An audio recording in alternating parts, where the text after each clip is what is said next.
Hello student, I am Dr. Sarita Khandelwal from Chemistry Department of JDB Government Girls College.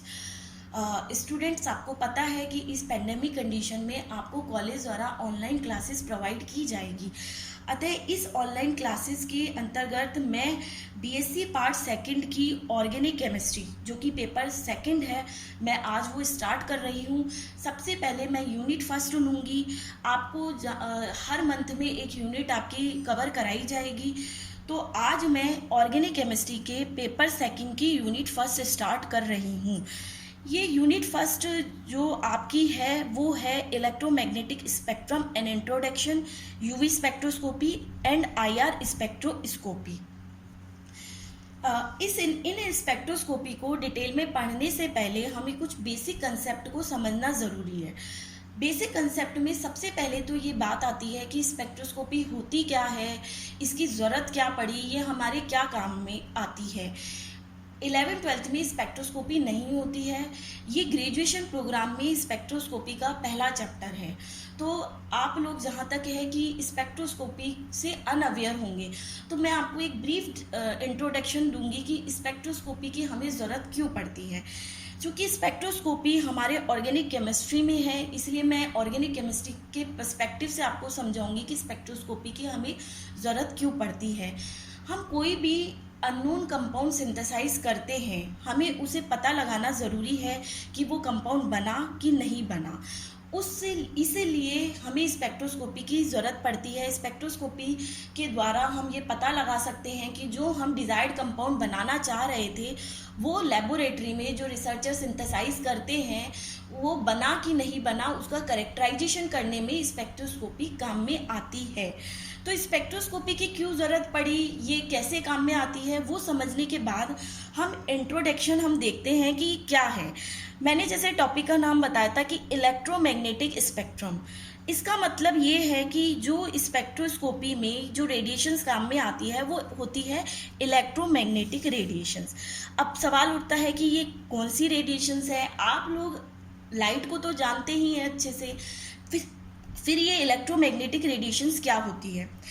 Electromagnetic radiations में हम तीन चीज़ों की बात करेंगे। एक तो होती है आपका डायरेक्शन ऑफ प्रोपोगेशन, एक होता है आपका इलेक्ट्रिक फील्ड और एक होता है मैग्नेटिक फील्ड। तो इलेक्ट्रोमैग्नेटिक रेडिएशंस वे रेडिएशंस होती है जिसमें कि आपका direction of propagation, electric field, magnetic field, ये तीनों ही एक दूसरे के परपेंडिकुलर होते हैं। तो वे रेडिएशन जिनमें जिस दिशा में तरंग मूव कर रही है वो आपका विद्युत क्षेत्र और आपका चुंबकीय क्षेत्र एक दूसरे के अगर परपेंडिकुलर होंगे तो वो रेडिएशन इलेक्ट्रोमैग्नेटिक रेडिएशंस कहलाती हैं। इन इलेक्ट्रोमैग्नेटिक रेडिएशंस की जो गति होती है वो प्रकाश की गति के बराबर होती है। जैसा कि आप जानते हैं प्रकाश की गति होती है 3 × 10⁸ मीटर पर सेकेंड। तो इलेक्ट्रोमैग्नेटिक रेडिएशंस की जो गति होती है वो भी 3 × 10⁸ मीटर पर सेकेंड होती है। अब इलेक्ट्रोमैग्नेटिक रेडिएशंस क्या होते हैं उसे समझने के बाद हम ये समझेंगे कि ये कितने तरह के रेडिएशंस हैं। तो उस फ्लो चार्ट को देखिए, इसमें एक तरफ गामा रेज लिखा हुआ है, एक तरफ लॉन्ग रेडियो वेव लिखा हुआ है। Gamma rays, X rays, UV rays, visible rays, IR rays, microwave rays, radio wave, long radio wave, ये सभी इलेक्ट्रोमैग्नेटिक रेडिएशंस है। आपने एक्स रेज तो सुना होगा, जो कि अपन एक्सरे करवाने जाते हैं वहाँ पे एक्सरेज काम में आते हैं। फिर आईआर रेडिएशन का नाइट विजन कैमरा में बहुत यूज़ होता है। रेडियो वेव, रेडियो सिग्नल के ट्रांसमिशन में जो वेव्स काम में आती है वो रेडियो वेव्स है। ये इलेक्ट्रोमैग्नेटिक रेडिएशंस है जो डेली यूजेस में काम में आती है, या आपने इनके बारे में कहीं पढ़ा होगा लेकिन इतना नहीं सोचा होगा। अब इस चैप्टर में हम इलेक्ट्रोमैग्नेटिक रेडिएशंस की एप्लीकेशन कि किस तरह से स्पेक्ट्रोस्कोपी में इनका यूज़ करके हम इनको काम में लेते हैं वो हम डिटेल में अब पढ़ेंगे। स्टूडेंट, यूवी स्पेक्ट्रोस्कोपी को स्टार्ट करने से पहले हम इलेक्ट्रोमैग्नेटिक रेडिएशंस के कुछ बेसिक टर्म्स को समझेंगे, जिससे कि आगे spectroscopy UV spectroscopy, visible spectroscopy और आईआर स्पेक्ट्रोस्कोपी जो हमारे कोर्स में है, फर्स्ट यूनिट में है, हमें उसे समझने में आसानी हो। पहला टर्म है एनर्जी। किसी भी रेडिएशन की हम बात करते हैं तो सबसे जो पहली चीज़ आती है एनर्जी, कि उस रेडिएशन की एनर्जी क्या है। एनर्जी जो होती है वो डायरेक्टली प्रोपोर्शनल होती है फ्रिक्वेंसी के। एनर्जी हमेशा क्वांटाइज्ड होती है, फोटोन के रूप में मूव करती है। अगर हम इस डायरेक्टली प्रोपोर्शनल साइन को हटाएंगे तो एनर्जी का जो फॉर्मूला हमें मिलता है वो E is equal to h nu. यहाँ आपको इतनी बात समझने की ज़रूरत है कि जो एनर्जी होती है वो फ्रिक्वेंसी के डायरेक्टली प्रोपोर्शनल होती है। तो जितनी ज़्यादा हाई फ्रिक्वेंसी के रेडिएशन एब्जॉर्व होंगे या मिट होंगे, इसका मतलब है कि उनसे एसोसिएटेड एनर्जी भी उतनी ही ज़्यादा है। अब दूसरी टर्म आती है वेवलेंथ, जो कि सबसे इम्पॉर्टेंट टर्म है स्पेक्ट्रोस्कोपी में। वेवलेंथ क्या होती है? ये आपको पता है कि जो रेडिएशंस होते हैं वो दो तरह के नेचर रखते हैं, पार्टिकल नेचर भी होता है और वेव नेचर भी होता है, जिसको हम बोलते हैं कण प्रवृत्ति भी होती है और तरंग दैर्ध्य प्रवृत्ति भी होती है, तरंग प्रवृत्ति भी होती है। तो जब रेडिएशन मूव करते हैं तरंग के रूप में, तो जो दो उच्च या दो निम्न, इनके बीच की जो दूरी होती है उसे हम लैम्डा कहते हैं। आप ये देख रहे हैं कि ये दो उच्च या ये दो निम्न के बीच की जो दूरी होती है उसे हम लैम्डा कहते हैं।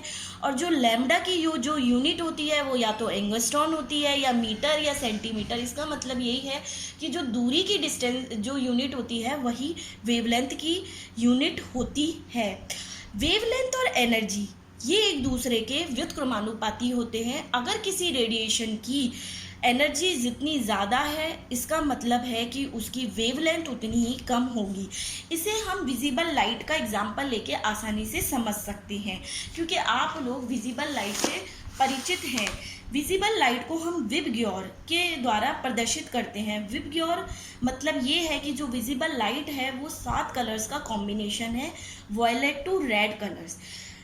तो हम देखते हैं कि जो वॉयलेट कलर है इसकी वेवलेंथ सबसे कम और एनर्जी सबसे ज़्यादा होती है, और जो रेड कलर है इसकी वेवलेंथ सबसे ज़्यादा तो एनर्जी सबसे कम होती है। वॉयलेट कलर की वेवलेंथ होती है 3800 एंगस्ट्रॉन और जो रेड कलर की वेवलेंथ होती है वो 7600 एंगस्ट्रॉन होती है।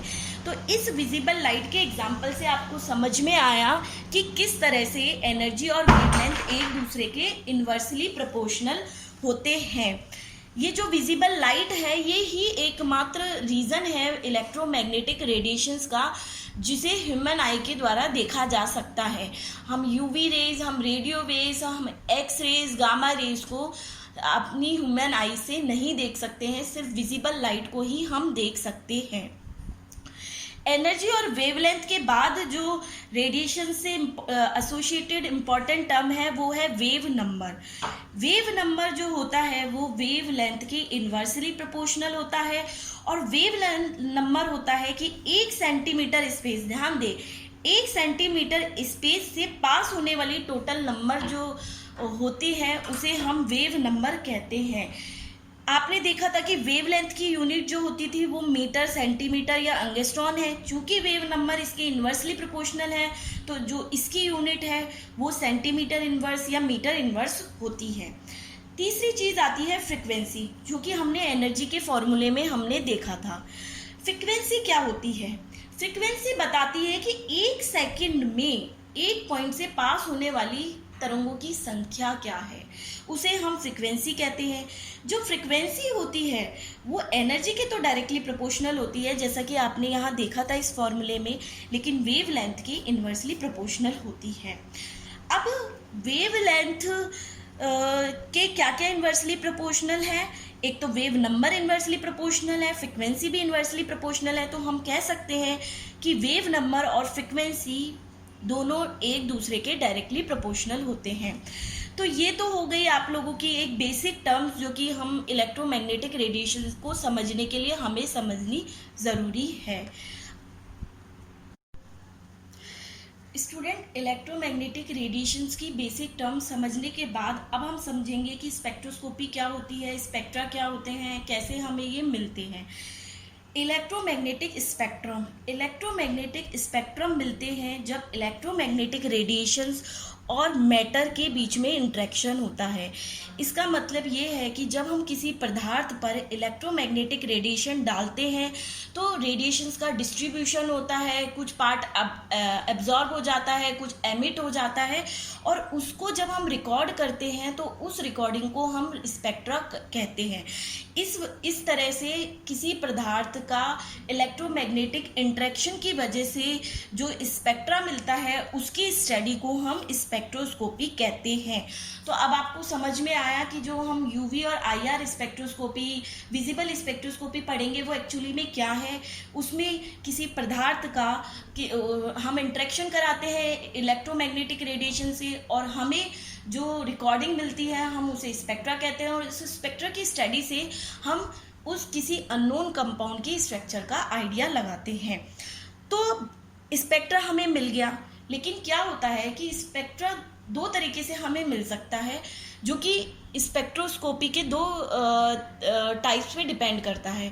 पहला है एमिशन स्पेक्ट्रा, दूसरा है एब्जॉर्प्शन स्पेक्ट्रा।